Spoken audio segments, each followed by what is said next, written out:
Chapter 4 of Stones and Water by Donna Joan Napoli. Wasser. Roberto shielded his eyes from the glare of the sun and looked down at the tarmac. He had worked here every day for a month, maybe longer, with Italian boys from all over the north of Italy. They had built this runway entirely by themselves, working side by side, mostly without talking. And when they did talk, it was usually to themselves. Everyone's home dialect was so different, especially the dialects of Bolzano and Venice. That communication was an effort, and no one seemed to want to try their common tongue, school Italian. It was as though they didn't believe they'd be there long enough to matter to each other. Or maybe each of them was looking out for himself, wary of sharing information. They'd done a good job on the tarmac, in any case. They didn't know when the first plane would land, but Roberto was sure it would be soon because they'd been working extra hard for the past 2 days. The soldiers' shouts had carried an element of frenzy. Now, finally, they were getting a rest.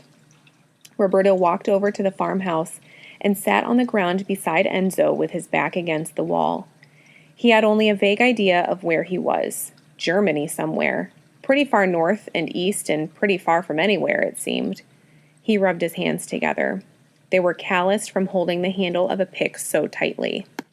The calluses weren't all that different from the calluses on his father's hands from holding the oar of the gondola all day. When Roberto was little, he used to trace his father's calluses with his index finger, and his father would tell him stories about feats with his gondola, how he had rowed as fast as he could from the banks known as the Zatere to the island of Giudecca for a groom who was late to his own wedding, and how he'd rowed extra hard when a group of vagabond Australians working their way around the world had talked him into allowing all 8 of them into the gondola at once for a ride the full length of the Canal Grande. Roberto put his hands to his cheeks and pretended for a moment that his father's hands were cupping his face. His father was probably grasping an oar right now. Roberto dropped his hands on the ground between his raised knees. The dirt was hard and dry.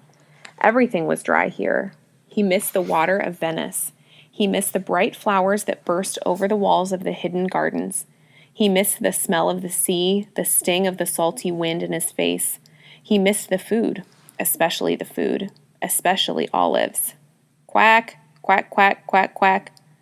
The duckling that appeared on the farm just a few days ago chased the dog around the barn. Somehow it had taken to the mangy yellow dog, quacking in delight whenever the dog came by and racing after him. The dog obviously hated the bird. Every now and then he'd stop and snap at it. But the duckling just quacked and stretched tall, flapping its useless tiny wings, and the dog would take off again, with the duck close behind. Roberto smiled at them now. Enzo reached into his pocket and pulled out a sausage, a wurst. He handed it to Roberto. Roberto gave him a boiled egg in return. The Germans gave them wurst every night and cheese or eggs every morning. Since Enzo didn't eat pork, he and Roberto exchanged. On the egg days, Roberto didn't mind. He'd never liked boiled eggs in the first place, but on the cheese days, it was hard. The cheese smelled good, and once he'd broken off a small piece and tasted it. It wasn't anything like the cheeses he knew at home, but it was pungent and rich. Roberto wolfed down the wurst now. He was always hungry, despite the brat and the potato that came at every meal. The only thing that seemed to ease his hunger pang was sleep, but he wasn't sleepy now. The rest of the boys were scattered in groups around the outbuildings of the farm. The soldiers used to watch them closely, but one of them got away somehow anyway. The next day, a man and a woman returned him, his hands tied together with rope. They walked up to the farm with him and turned him over. The man and the woman had ordinary faces. They didn't look cruel. Good citizens doing their duty. That's when all the boys realized there was no point in running away. The soldiers lined up the Italian boys side by side. The boys watched the soldiers pick up sticks and beat the boy who had run away. His black and blue marks had turned yellowish green by now, but Roberto knew they still hurt. The boy winced when anything brushed his back or legs. Roberto ran his hands down along his own calves now. They had no bruises. He rolled his shoulders backward a few times. No aches or pains. Nothing hurt him today but hunger and homesickness. And this was probably true of all the boys except the one who had run away, for the soldiers had been particularly lenient lately. No one had been beaten all week. In fact, the soldiers had been letting them do whatever they wanted when it was break time from work. They were clearly buoyed up by the German successes. One of them had tried to explain to the boys. He'd drawn a map in the dirt and pointed and gestured and repeated over and over until they got the gist of it. German forces had invaded Egypt, and they were obviously doing well, much better than Italy had done there almost 2 years ago now. Next, they'd moved ahead in their invasion of Russia. They had taken a town called Sevastopol on the Black Sea. The Soviets had piled up bags of sand to hide behind when the bullets flew. But the sand saved no one. The soldiers laughed. The war would soon be over. Victory was within reach. He gave the news as though the boys would rejoice in their common victory. And the boys did rejoice. Roberto, too. He couldn't wait, but not because he cared about winning. Instead, it was because victory meant he'd see his mother and father, and Sergio and Memo. Victory meant he'd go home. Roberto leaned toward Enzo. "What do you think our job will be now that the tarmac's built?" Enzo finished his egg. He looked off. It was clear he wasn't going to answer. He talked less and less these days. Partly that was to keep the soldiers from noticing their friendship and maybe splitting them up, but even when no one was watching, Enzo hardly talked, except at night. If something awful had happened during the day, Roberto would have trouble falling asleep, so Enzo would tell him stories to put him to sleep, just like Roberto's father used to tell him stories. Enzo stretched his arms out in front now and yawned. His upper arms were thick with muscles. Roberto rubbed his own thickening arms. "I hope it's outside work again. I like feeling strong." "We're not good for anything else." Enzo slid his butt out from the wall till he was laying flat. He closed his eyes. "This is the longest break we've had." Enzo yawned again and rolled onto his side. At night, the boys slept in the barn. They stretched out where they could, fighting for the straw. Only Roberto and Enzo didn't fight. Enzo said he couldn't afford to have anyone dislike him, and Roberto wasn't a fighter anyway. So the two of them slept on the earth packed hard by hooves. Roberto sometimes woke in the night because Enzo tossed and turned. Enzo slept badly. He needed this catnap now. Roberto leaned his head back against the wall and looked at the sky. It was nearly cloudless, bright and clean. You wouldn't know bombs were falling in Germany or Egypt or Russia or anywhere. The sky seemed serene. The soldier they called Wasser, because he was the one who usually came around with the water bucket, stood at the foot of the tarmac and blew his whistle. Roberto shook Enzo by the shoulder. They joined the other boys in line. Wasser said something about water. He waved his arms. Then he laughed. Wasser liked to laugh. None of the boys joined in, ever, but that didn't stop Wasser. He chuckled to himself and marched off across a harvested field, calling for them to follow. They walked through a second field and into a stand of trees. 1 against 18, whispered Enzo in Roberto's ear. Roberto didn't answer, and he knew Enzo didn't expect him to. Even though the Germans treated the boys like prisoners, they were technically a workforce under the German control. Italy and Germany were together in this war, after all. They were fascists together. And if Roberto forgot about that alliance and really let himself think about fighting Wasser and the other soldiers, as though the Germans were the enemy, there still wasn't any point in answering Enzo. Enzo knew as well as anyone that it was 18 against a whole country. Everyone remembered the man and woman who had brought back the runaway. Enzo wouldn't do anything rash. He just said things he never intended to do. Roberto remembered Enzo talking about the soldiers on the train car. 2 of them to a whole carload of us. And he remembered how Enzo had thought of the picks as weapons when Roberto had never even considered such a thing. And he could think of at least half a dozen other times Enzo had whispered words of rebellion, tallying up the odds. That was just Enzo's way. Fighting words. Roberto liked it when Enzo said those things because at least he was talking. At least Roberto could hear a voice other than his own that he understood without effort. They came out of the trees at the edge of a stream. Wasser said something that, for once, wasn't in order. He spoke in an almost friendly tone. He made a gesture like he was diving. The boys unbuttoned their clothes. Within moments, some of them were stripped and wading in. Roberto looked quickly at Enzo, and his cheeks hot with alarm. Enzo stared straight ahead and walked to the edge of the water almost as though they were marching. He stripped off his shirt. Roberto stripped off his own grimy shirt.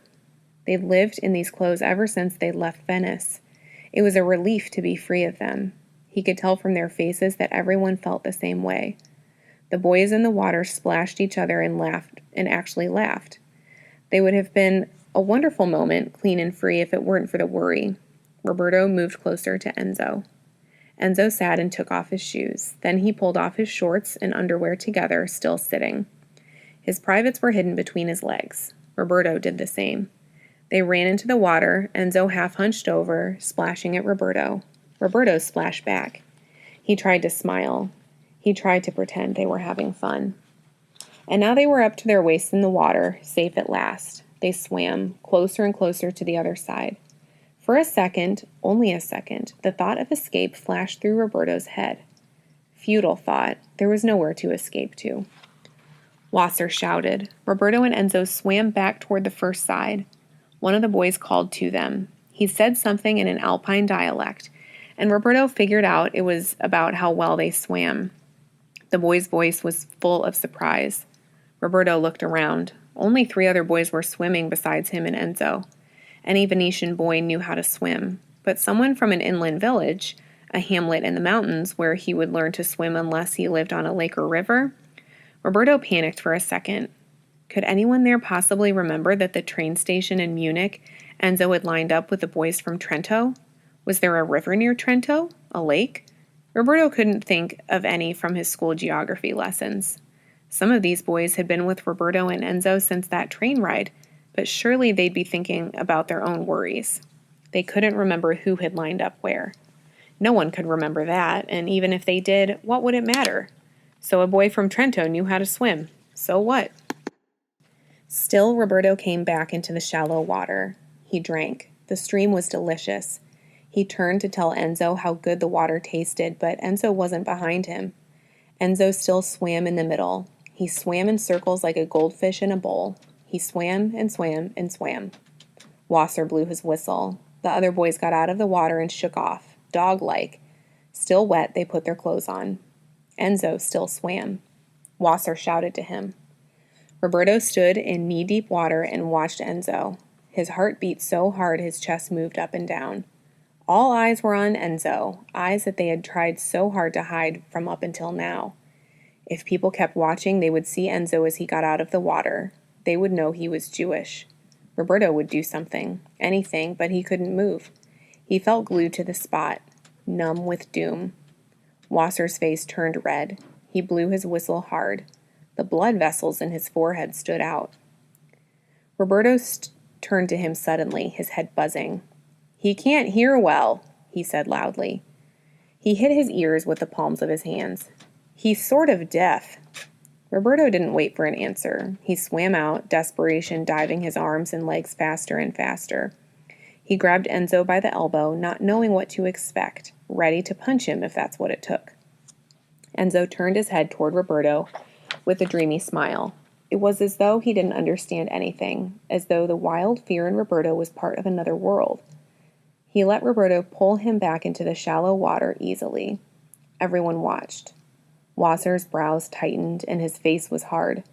Roberto knew he had been stupid to say Enzo was deaf. Everyone knew Enzo wasn't deaf. Roberto had been stupid, and now they would both pay. But Wasser gave a quick, firm nod. He pointed to the shore and said something. Then he walked to the edge of the wood and blew the whistle. The boys hurried to line up. Roberto came out of the water slowly with Enzo close behind and off to the side away from the other boys. "Didn't you love it?" whispered Enzo. "For a little while I pretended I was home." "Love it?"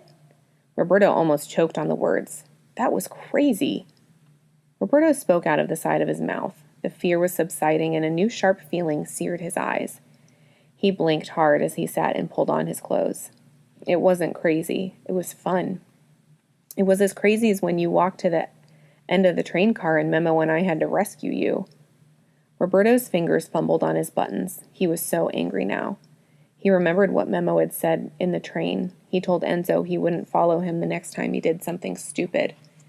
Maybe Roberto shouldn't follow Enzo the next time. Don't do those things. Why not? What could be a better place for it than water? A better place for what? Enzo looked at Roberto, then he looked away. It doesn't matter. You're right. What didn't matter? Roberto stood up. There was something terrible in what Enzo had said, something in the tone of it, something too terrible to think about. Roberto's anger vanished. Whatever you do, I'll be there. You won't be alone, ever. His voice caught. You'll get us both in trouble. Enzo stood up, too. You will, won't you? You'll be there. He took a deep breath. I'm sorry, Roberto. I won't do it again.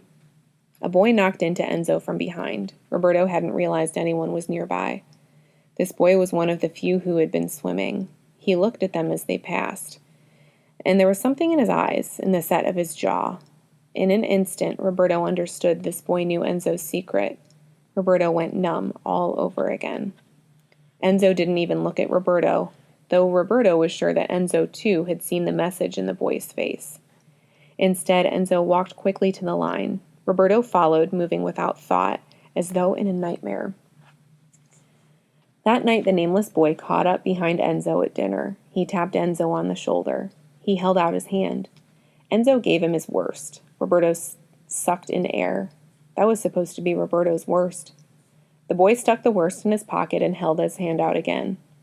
Enzo hesitated. The boy waited. Enzo gave him his potato. The boy went off and sat down to eat. Roberto's head spun. The worst was gone. Enzo's potato was gone. Just gone. And it was so long till breakfast. Roberto looked at his own food. He was hungry. Viciously hungry. He split his potato and handed half to Enzo. Enzo took it without a word. Roberto offered him half his worst. Enzo shook his head. Roberto wanted to argue, though his fingers stayed closed possessively around the worst. How could Enzo stick to his food restrictions when there was so little to eat? Roberto hadn't thought twice about not eating worst on Friday, even though he was Catholic and he wasn't supposed to eat meat on Friday. He didn't even know what day it was by now, but he knew he'd eaten worst on at least 3 Fridays since coming to Germany, maybe 4, maybe 5, and he didn't care. Oh, he did, of course he cared, but he didn't suffer over it. He wouldn't let himself. God would understand. If anyone should understand, God should. God would want us to stay strong, he said to Enzo. Enzo took a bite of potato. God wants me to know who I am, especially now. Enzo took another bite. And I do. If I was starving, I'd have to eat it. That's the Hebrew admonition of pekuach nefesh. Saving a life is the most important thing, but I'm not starving, not yet. Roberto's stomach growled. He refused to listen to it. He held out the other half of his potato. Enzo looked away and shook his head. No thanks. Roberto shoved the potato into Enzo's hand and went off to eat his brat and worst by himself. He chewed extra long. He tried to think about how thick and good this brat was. Instead, he heard stomping feet on a giant drum, the hollow drum of his stomach. He squeezed his eyes shut and willed himself to feel again the cool, pure water of the stream this afternoon. Instead, the agony of watching Enzo swim jabbed his empty gut. He went to sleep early.